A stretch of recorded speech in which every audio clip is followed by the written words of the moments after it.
जय गुरुदेव। प्रस्तुत है पूज्य गुरुदेव के जीवन बदल देने वाले कुछ सुविचार। ईश्वर को इतना मूर्ख और ओछा नहीं समझा जाना चाहिए कि नाम लेने भर से किसी को भक्त मान ले और निहाल कर दे। उसका अनुग्रह तो व्यक्तित्व को परिष्कृत करने और सन्मार्ग पर चलने से ही संभव हो सकता है। लोग कुछ अक्षर दोहराने और क्रियाकृत करने भर से अपने कर्तव्य की इतिश्री कर लेते हैं। चिंतन, चरित्र और व्यवहार को उस आदर्शवादिता के ढांचे में ढालने का प्रयत्न नहीं करते जो आत्मिक प्रगति के लिए अनिवार्य है। दान देने वाले और ना देने वाले दोनों का ही अंत होता है।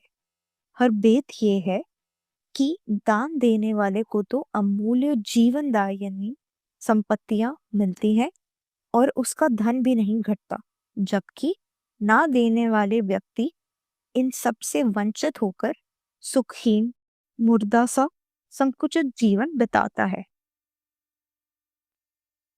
आनंददायक उल्लास प्रदान करने वाली परिस्थितियां, वस्तुएं बाहर नहीं है। जड़ पदार्थों में चैतन्य आत्मा को उल्लासित करने वाली कोई शक्ति नहीं है। आप बाहर की ओर देखना छोड़ अपने अंतःकरण की तलाश कीजिए, क्योंकि अखंड आनंद का अक्षय स्रोत वहीं छिपा हुआ है।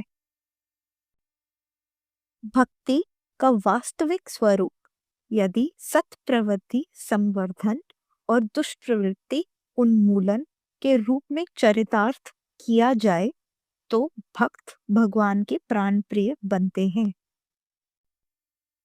आत्म कल्याण के लिए बाह्य कर्मकांड से ही काम नहीं चलता, उसके लिए उच्च भावनाएं होना भी आवश्यक है। अपने अस्तित्व को बनाए रखने के लिए तो मनुष्य उद्योग करता ही है, परंतु दूसरों के लिए कितना प्रयत्न किया, इसी से उसकी दिव्यता प्रकट होती है।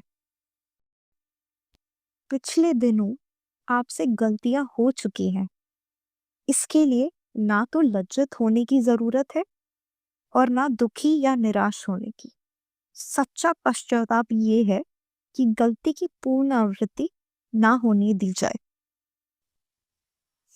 आत्मिक प्रगति का लक्षण है मनुष्य में देवत्व का अभिवर्धन। देवता देने वाले को कहते हैं। दूसरे शब्दों में इसे धर्म धारणा या सेवा साधना भी कह सकते हैं। जय गुरुदेव।